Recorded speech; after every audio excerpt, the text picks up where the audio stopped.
Okay. I kind of peruse and see like what the AP wants you to know. And I was kind of curious what they were going to do with cellular respiration. Because I'm thinking, well, cellular respiration's hard, has a lot of steps. The AP, like, they asked like 3 questions on it in exam. So here I'm thinking that they're gonna do in some token stuff. No, I was reading what they want you to know for cellular respiration, and I was like, and you were like, yeah, I had to do it to him. yeah. So basically, girls, I'm going to teach you out of order exactly what they want you to know, because they want me to start off with electron transport chains.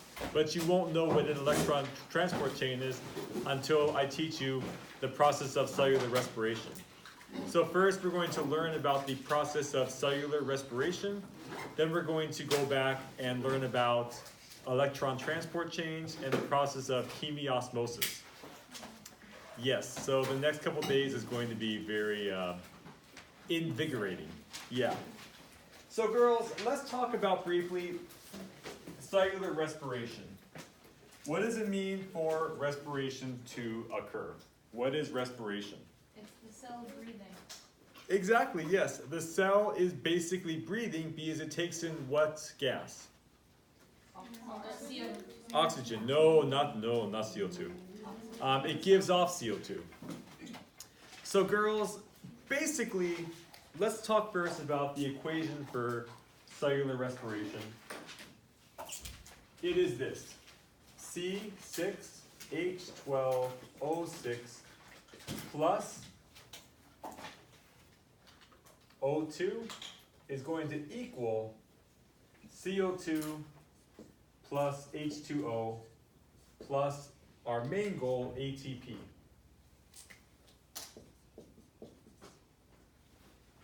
Now, in case you're curious, this is actually the opposite of what other process we've learned. It's basically the opposite of what? Photosynthesis. The only ingredient missing is light. But it's interesting how you have 2 pathways that are basically reverse of one another. Because as we talked about, photosynthesis makes sugars, cellular respiration breaks it down. So they basically have 2 competing interests here. Now, it's important to note that every living cell has to undergo cellular respiration, including bacteria. Bacteria also undergo cellular respiration. There's many types of cellular respiration pathways. Right now in my physiology class, we talk about 3 types of pathways. Phosphocreatine, which is when you do explosive activity. Fermentation, which is when you bro out and you do like bicep curls and you start to have a burning sensation. That's called lactic acid fermentation. And then oxidative phosphorylation, when you make energy via the mitochondria and you kind of like run and jog. That's aerobic respiration. You'll learn about 2 of those. We don't talk about phosphocreatine in this class. Now, let's build our cell. So this is a cell, and what do cells need for energy? What do cells need for energy? Sugar. Yes, it's very important to note that sugars do not give us energy. Having sugar in your bloodstream actually slows your body down. It doesn't give you energy. Sugar makes you tired. The reason why we think that sugar makes us hyper is because we've been told that. It doesn't make you hyper. It's just an organic molecule. What your cells do with it, though, gives you energy. What is the main energy molecule in our bodies? ATP. That's the goal here. So the goal is, if we take glucose and oxygen, we can make ATP with making these 2 as a byproduct. But if we take in glucose, then where do we get the carbon dioxide from? Because these are the only two things we're taking in. So where does the carbon dioxide come from?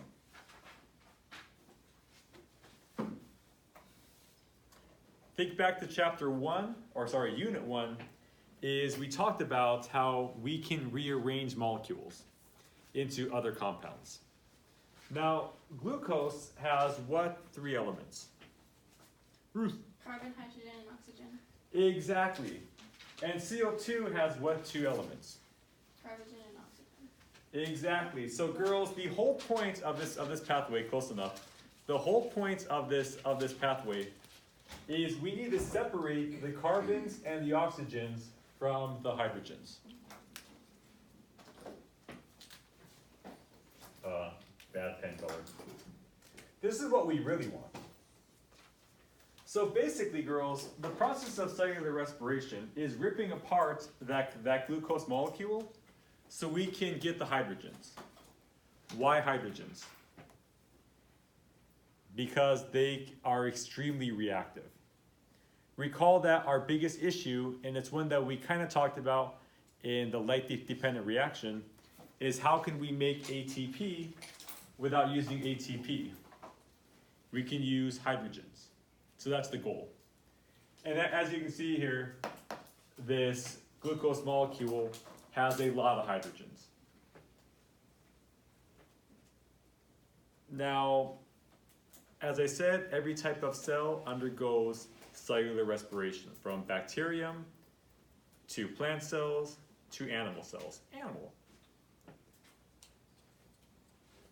All right, so are we ready to go over the three parts of cellular respiration? So this is a cell. This is a receptor on the cell for a very important molecule. I know it looks like a tube. This is a receptor called an insulin receptor. Insulin is a chemical messenger, which if you remember from bio honors, it's a chemical messenger that tells the cells to do what? Anyone from bio H or bio CP remember? What does insulin tell the cells to do? Produce sugar. Alexis V. It like breaks down carbohydrates or something? It is involved in that, correct. But it has a different job. It just has one job. Annalise. Is it producing insulin? It is insulin, yes, but it's what effect does insulin have on the cells? Vivian. To produce sugar? Close. To break down sugar? Close. It tells the cells to import glucose. If you don't have insulin, there's nothing to tell your cells to remove it from the bloodstream, which is why one of the main symptoms of diabetes is that you excrete glucose in your urine. Because there's so much of it in your bloodstream, your kidneys can't filter it out properly. So it's forced to urinate it out. I think I told you girls this, but how did doctors used to test for diabetes? Drink. Yes, Tamara? Tasted the pee, and if it was sweet, it had diabetes. Exactly. Process of diabetes refers to any condition that has excessive urination, and mellitus means sweet. So it literally means sweet water. In case you were curious. Okay, so anyways, as soon as insulin binds with the cell, then it's going to take in a molecule of glucose, which leads us to our first stage. The first stage is going to be called glycolysis, also known as glycolysis. What does glyco mean? Sugar. What does to lyse mean? Cut. Now, and I'm going to try and keep this pathway simple. We're going to start off with one molecule of glucose. What is the chemical formula for glucose? Yeah, it's a rather big macromolecule, right? Well, as I said, the goal of cellular respiration is to take that glucose and do what? Take the hydrogen. So what's going to happen is that this process is so important. The cell is going to use ATP. So it's going to use ATP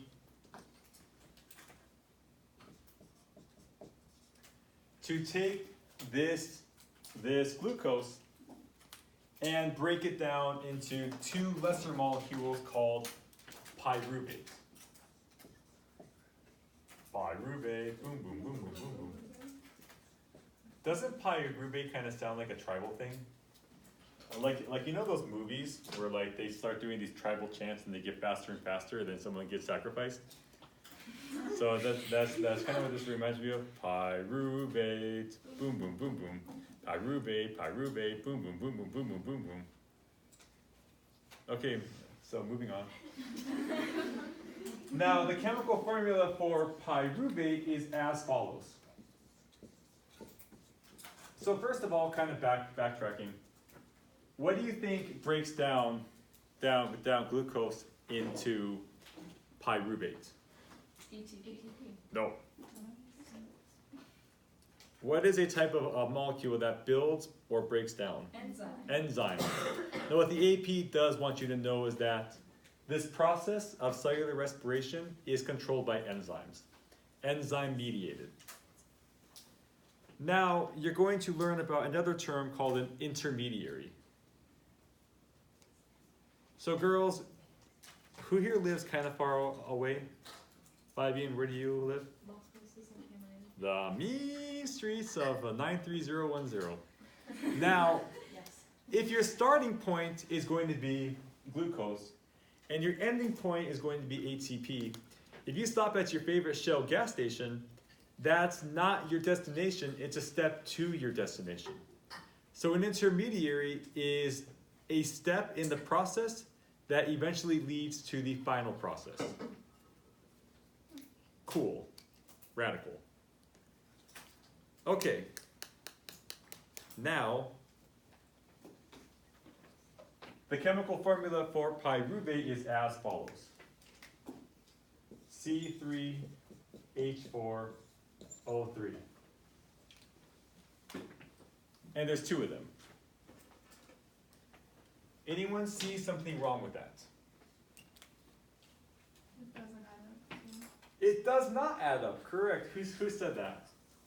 Ryan. Ryan? The bro? The brew. Broski? Abraham Lincoln? You're right. So girls, something happened to those two of the hydrogens. Now allow me to introduce to you our co-stars. Also known as what I call them in Bio Honors and Bio CP, the Ubers. So these are called coenzymes. Coenzymes. There's two of them. NADH and FADH2. Now, girls, recall that I said that hydrogens need to be present, and I haven't told you for what, but hydrogens need to be present in order for ATP to be rapidly synthesized. And each step in the process is going to basically dismantle the glucose molecule bit by bit. And that happens during glycolysis. So glycolysis, which as you can see happens in the cytoplasm of the cell, even though its job is to break down the glucose, it finds a way to release some of the hydrogens, and they're going to be picked up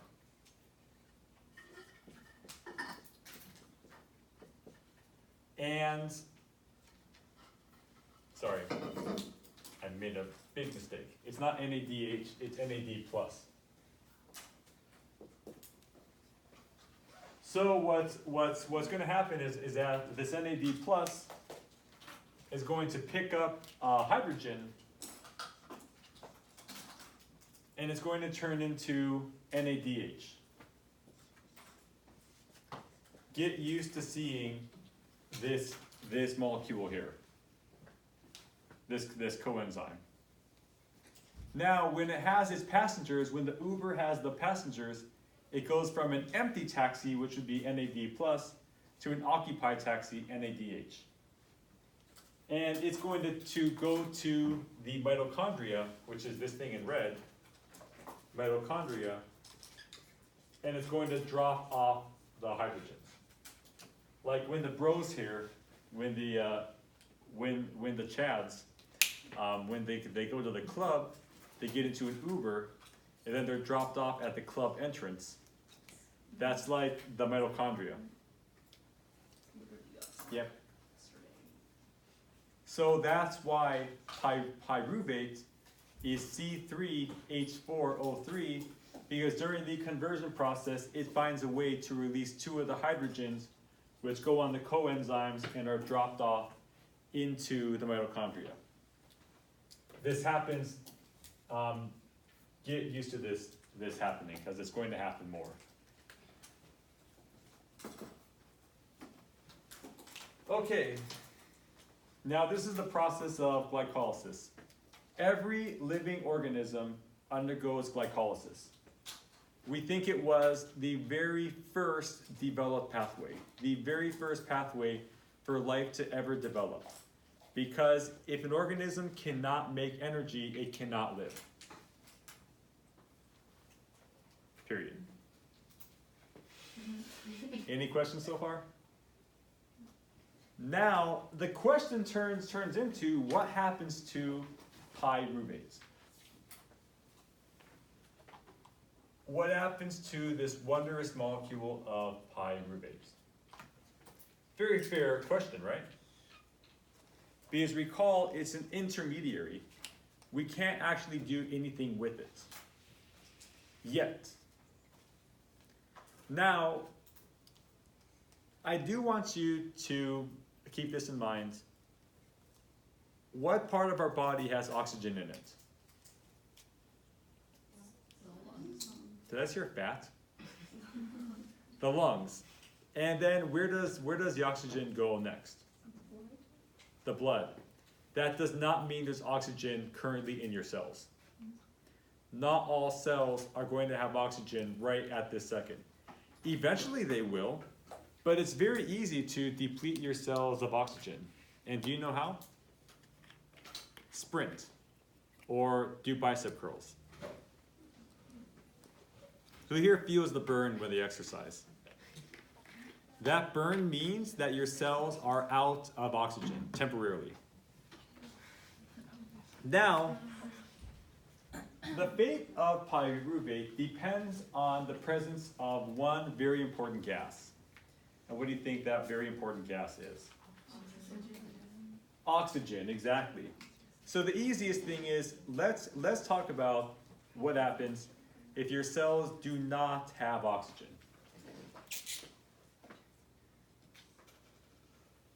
If there's no O2,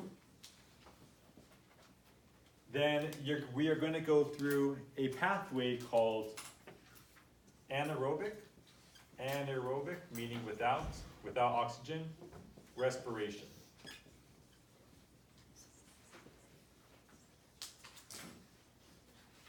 Now girls, what's going to happen is that pyruvate is going to be converted into a compound.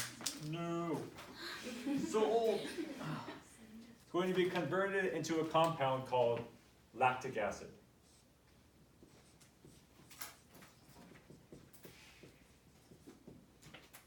During the conversion process, it's going to release a small amount of ATP. I'll put here in red, small amounts. The exact number is 2, but I just call it small amounts.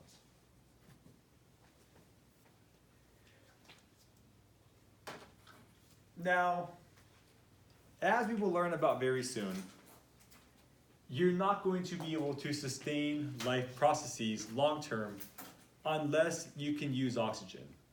Because if you can use oxygen to make energy, you'll make like 15 times as much what you can make without it. Plus, you aren't going to make a nasty byproduct. But this pathway is very important because let's say you're trying to run from a rhino. This is a special rhino that doesn't like people. Now, if your cells ran out of oxygen, wouldn't it be bad? Because you just collapse, you just faceplant. So this alternate pathway, anaerobic respiration without oxygen, is extremely important, vitally important, because it allows you to continue to do activity without oxygen. Now, how do you know you've switched to this pathway? You start feeling a burning sensation in your muscles. Who here sprints? Yep. So Torai, when you sprint, when you start like, I don't know, you sprint for 10 seconds and you feel the burn, how much further can you run? Keep going for a while until like you get tired. Yep, exactly. And you get tired because this pathway only makes a small amount of ATP, so you can only continue the activity for so long.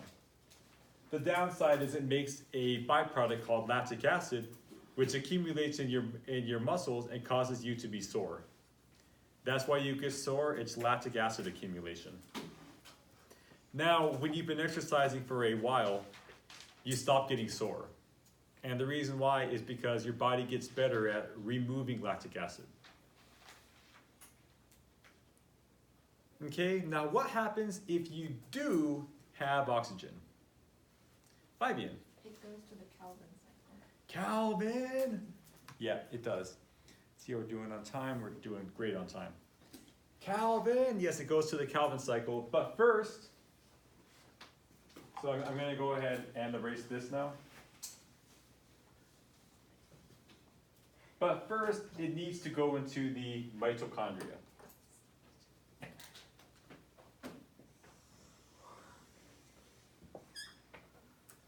Now, there's two parts to the mitochondria, the matrix and the inner membrane, but we're not going to get to oxidative phosphorylation today. We're going to get to just the citric acid cycle, the TCA cycle. Now, pyruvate is going to be converted into another compound called acetyl-CoA. Some people call it acetyl-CoA, but I call it acetyl-CoA.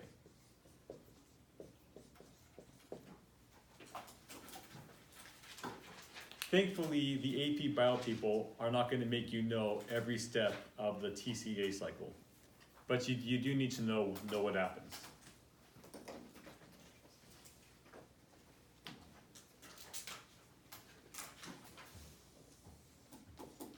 Citric acid cycle. What is a cycle? What is a cycle? Fabian. Events that happen in a loop and keep repeating. Yep. A cycle is, you can choose any point on here, like, and it can either serve as the end or the beginning. Easy enough, right?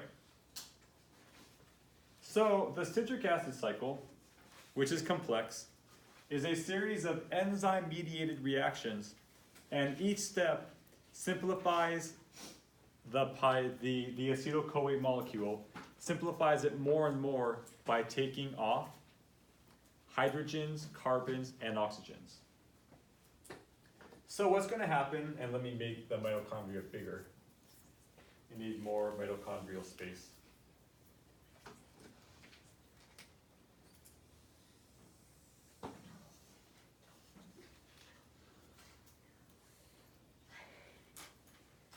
Okay, so what's going to happen is that each step in this process, we are going to have carbon and oxygen removed as a gas called carbon dioxide. Where does the carbon dioxide go? No. Remember, girls, gases can passively diffuse out of cell membranes, so the carbon dioxide goes out of the cell, and guess where it goes? Into the air. In the noggin? Into the air. Yes, but it has to go to the bloodstream first. But yes, you are correct. Now, on the other hand, if we're going to if we're going to remove the carbon dioxide, what else are we going to remove? No. Hydrogen. Now girls, we really don't want hydrogens just roaming around. Hydrogens are very reactive. There's videos of this guy that's a scientist type who looks exactly like the kind of guy that would do this. But he blew hydrogen bubbles, and when they burst into flames. Hydrogens create a lot of heat. They're extremely reactive.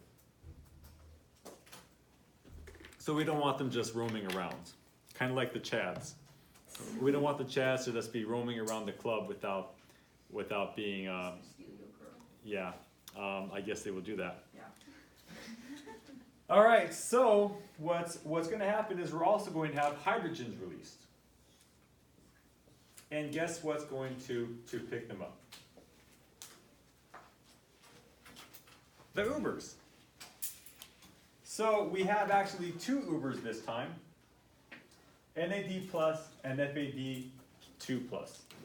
What's going to happen is that these coenzymes are going to pick up hydrogens. But girls, if you're going to break apart a molecule, what else is going to be released? Electrons.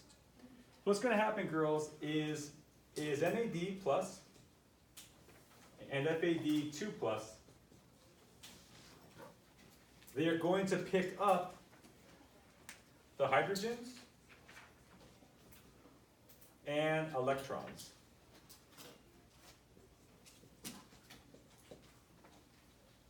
It's going to pick up hydrogens and electrons, and it's going to turn into these two forms, which I'll put over here. So FAD2 plus is going to turn into FADH2, and NAD plus is going to turn into NADH. How has this molecule changed? They picked up the electrons and hydrogens. True, They but changed the charges. yes, exactly. Did it become more positive or more negative? Negative. Because girls, whenever we have a chemical reaction where the product is more negative than the reactant, what do we call it? What do we call it? What do we call it? Oh, come on. A redox reaction. These are examples of redox reactions. Redox just means reduced. Redox reactions. All right, so girls, as you can imagine, this is the easy part of cellular respiration. Let's recap this. As soon as sugar enters the cell, it's going to go through a process called glycolysis or glycolysis. Now, this process takes a molecule of glucose, uses energy to break it into two molecules of pyruvate. During this process, you're going to have a couple of hydrogens released. They're going to be picked up by NAD+, and they're going to be taken to the mitochondria. And in next class, we'll learn about exactly why that's so important. Now, pyruvate's fate depends on the presence of oxygen. If there's no oxygen, it's going to switch to anaerobic respiration. It's going to take pyruvate and convert it to lactic acid, which is going to make ATP in the process. Something I didn't mention, in plant cells, if you deprive them of oxygen, it goes through the same pathway, but it doesn't make lactic acid, it makes ethanol. Ethanol is what's in your hand sanitizer.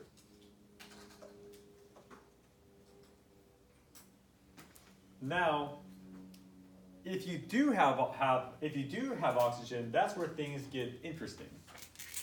Because if you have oxygen, then pyruvate is going to be sent to the mitochondria and converted into another compound called acetyl-CoA. Acetyl-CoA enters a pathway called the citric acid cycle, also known in some circles as the Krebs cycle, where it goes through a series of enzyme-mediated reactions in order to have the carbons and the oxygens released, and then the hydrogens released as well. The carbon dioxide goes into our bloodstream, then exhaled out eventually. And the hydrogens are picked up by the two Ubers, the two coenzymes, NAD plus and FAD2 plus, and it's reduced to NADH and FADH2. Recall that this is called a redox reaction. And what's going to happen to these is going to be learned about next class. All right, any questions? Okay. All right, so girls, here is the plan for the rest of class. Please say that was recording.